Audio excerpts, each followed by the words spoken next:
Ronnie Peterson is apparently not going to join us today, but I want to make sure that we give enough space to Jason Morgan, because he is joining us today to talk about what they're doing at the County Commission. Jason, of course, was the chair of the County Commission until this last session began, and has been just providing tremendous leadership on a host of issues. They are now presented with a fairly sizable pot of basically stimulus money, COVID relief money, that they're going to be figuring out how to allocate and do good things with. But with that, I'm going to turn it over to Jason Morgan from the Washtenaw County Commission. Thank you, Chris. And it's really good to be with everyone. It's always really great to hear how many things Debbie is working on, even when she's not supposed to be working on so many things. That's right. But that's our Congresswoman. We love her. It's good to be with you. I have a million things I could tell you about in terms of what is going on at the county. We have been busier than ever at the county, and in a really good way.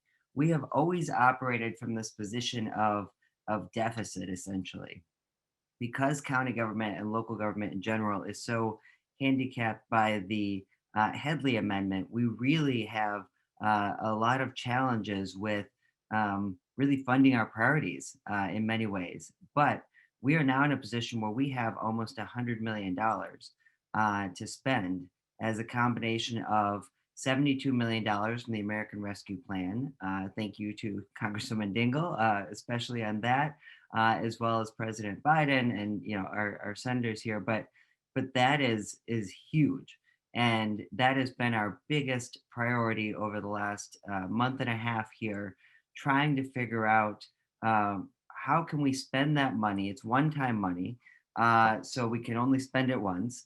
Which means that you can't create ongoing programming with one-time dollars. So how do we spend these one-time dollars in a way that has long-term significant impact?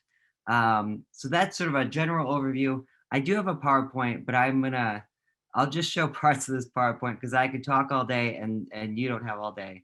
So I want to share this just to give you. You have 15 minutes, Jason, so take your time. Okay, well, don't worry. I know you could talk for 15 hours, but Yeah, there's plenty in there. So I'll share this just to give you a bit of an overview here. Can you see this PowerPoint, Chris? Yes. Okay, good. I skipped a bit here. So I'll just start with this general premise, which is that we are looking at kind of transforming that American Rescue Plan into a Washtenaw County Rescue Plan for our residents. And so the idea that we are, or sort of the principle that we're looking at that with, is this idea of rebuilding stronger, ensuring a more equitable, resilient, and healthy Washtenaw County.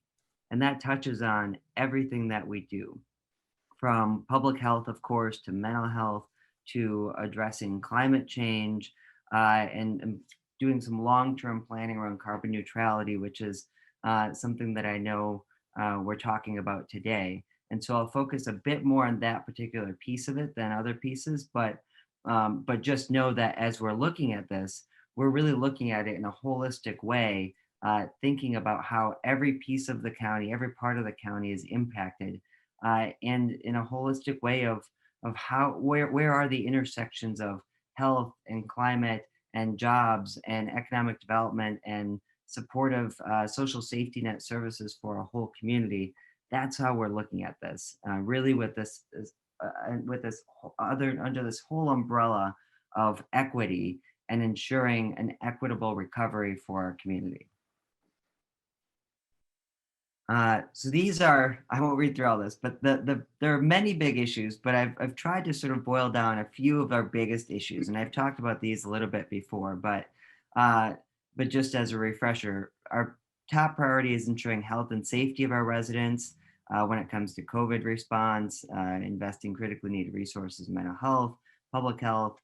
The second one, promoting economic opportunity and quality of life. We're really taking a hard look at, as we look at recovery, how are we supporting minority and women-owned businesses? How are we making sure that the businesses in our community, the smaller businesses, those that may not otherwise think about accessing government resources that are available in abundance at this time, thanks to the great work that's happening in Washington, D.C. now, how do we make sure that they're getting a piece of that economic opportunity going forward? And then the big one that I'll talk about a bit more here is addressing climate change and ensuring clean water. I'll talk a bit about the many different steps we've taken around trying to get to a carbon neutral county government. Uh, and I won't talk about it much today, but it is a huge piece of our work over the last couple of years, which is the Gelman dioxin plume that Congresswoman Dingell has been our biggest partner, really leading our efforts on that with us. And it has been amazing to work with such a great partner on that effort. We've made huge progress on trying to clean up the Gelman dioxin plume. The EPA is considering our EPA Superfund request, which is the first time we've done that in the 40 years of working on this site. And the effort with the state is continuing, the legal effort. And so we're making real progress on taking a two-track approach of trying to address and finally clean up the Gelman dioxin plume in an even more meaningful way than we have in the past. And then, of course, advancing racial and social justice. This has been the conversation throughout the county over the last couple of years here. And we've established our racial equity office a couple of years ago. We are in the process of adding another position to that racial equity office because we've seen just how critically important it's been to our COVID-19 response and a lot of the other things that we've been doing in the county. As all of you know, we are one of the most economically and racially segregated counties in the country. And we are well aware of that. We're using data to tell us how can we do better, where can we improve. So those are sort of the big, just a snapshot of the really big issues that we're working on at the county. Let's see. I'll skip this slide. I have a little bit more detail I'm going into. So getting right into talking about the our carbon neutrality and sustainability work at the county. Here's what we're looking at. So we're looking at this is how we look at reducing carbon emissions. The first step is, as anybody who works in climate work knows, is tracking and measuring and figuring out where are we releasing emissions into the atmosphere. And so this somewhat complicated but logical chart kind of shows the three different things that we look at, which are like scope 1, direct emissions from our facilities at the county to our vehicles, like that direct, like easily measurable stuff. And then there's a whole slew of indirect ways that we emit carbon through business travel for the county, the things that we purchase, the goods and services and the carbon impact that they have, the fuel and energy that is used associated with those things, transportation, leased buildings, waste generated in operations. So that's sort of all of that second scope.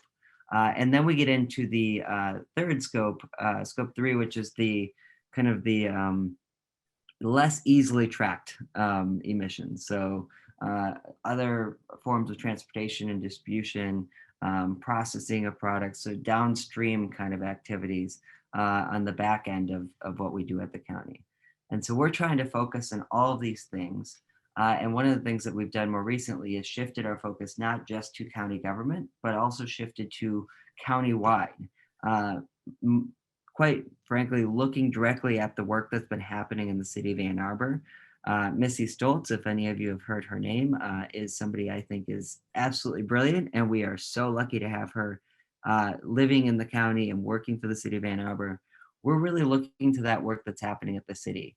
They are thinking about big, bold, progressive ways that we can do better when it comes to not just operations at the city level, but the entire county. How they're looking at the city, but how can they get the entire city to a point of being carbon neutral through solar programs, tree planting? I mean, literally just endless programs and opportunities. And so we're looking to figure out how can we partner with that effort and look at it countywide. The city of Ann Arbor is very fortunate to be, it's a privileged community. We have resources in Ann Arbor. We have sort of the staffing, which is a huge piece, to be able to be on the front end of that. We know that as a county, we have a lot of communities that do not have the capacity to have staffing or planning around carbon neutrality. That is something that we at the county can help with, because we can utilize that countywide resource uh, to do things not only in a more efficient way, but a more equitable way and in a way that is inclusive and collaborative. So that's what we're trying to do. We're trying to think bigger.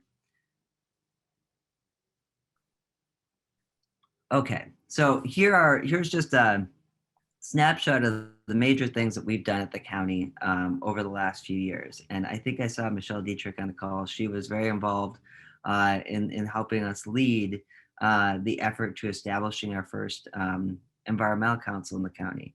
And we worked together to set the initial carbon neutrality goal of the county to get to carbon neutral county operations by 2035 back in 2018. This was a huge first step. Prior to this, honestly, we've had a lot of folks talk about getting to carbon neutral at the county and talking about sustainability and the environment, but we've never had a plan. We've never had a real, I mean, we've had some plans. We've never had a real long-term plan of here's how we're going to get to carbon neutral.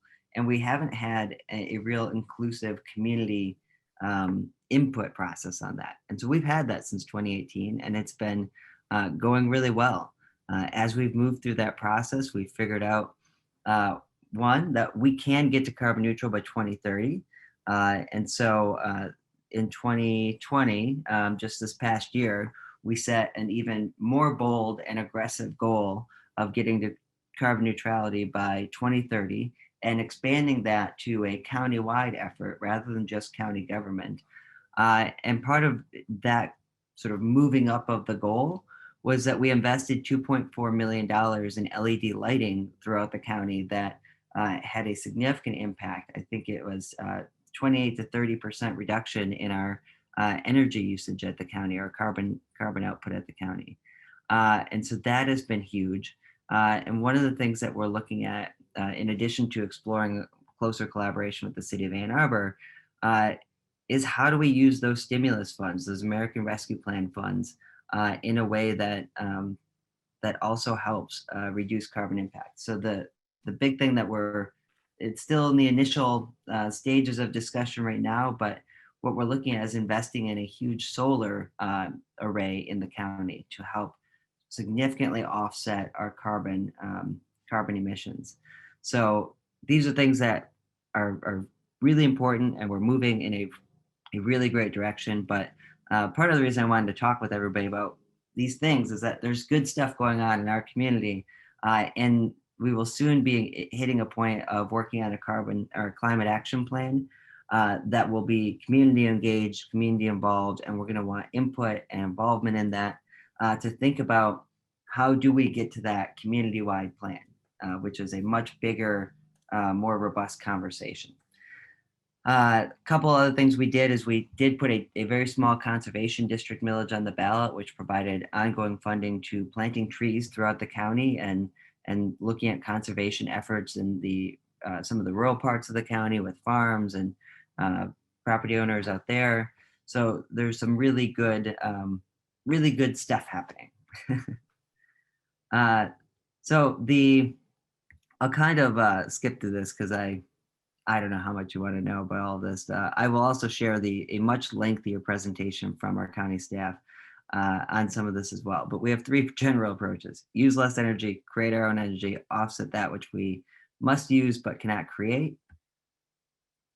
And then we have a few big things in development here, looking at our space plan. Do we need all the county space in buildings and infrastructure that we have today?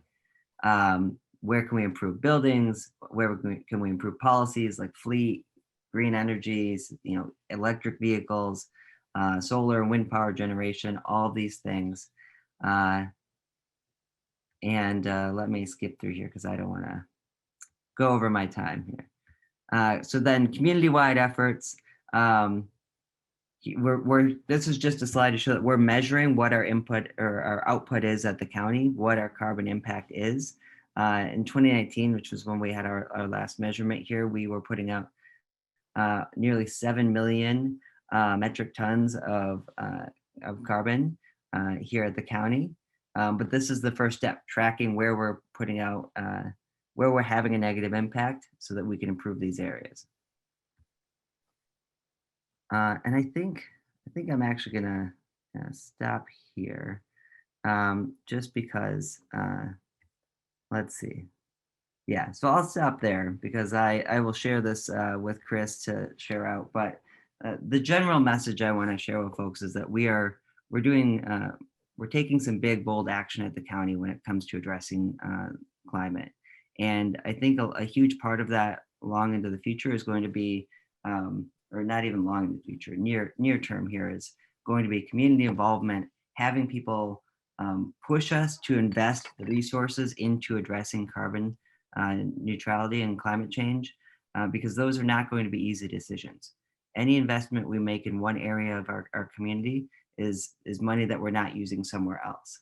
And so some of us on the board have really had a passion for addressing climate change because we see it impacting so many of our other communities. There's a racial equity consideration to it and an economic consideration of who is most impacted by climate change. And so we're going to need help to push these efforts within the next year or two here. And I wanted you to at least be aware of the general things that we're looking at now, and what's coming up and where you can be involved in making some of that happen. Whew. Thank you, Chris. Well done, Jason. Thank you so much. It's incredibly impressive. And I know that it's significantly more than most other communities are doing. So you should take great pride. We should all take great pride in electing such thoughtful and forward-thinking people, because this is how you change things, is you have to win elections with, and get people into positions of influence and power that can execute these kinds of policies that, align with our values.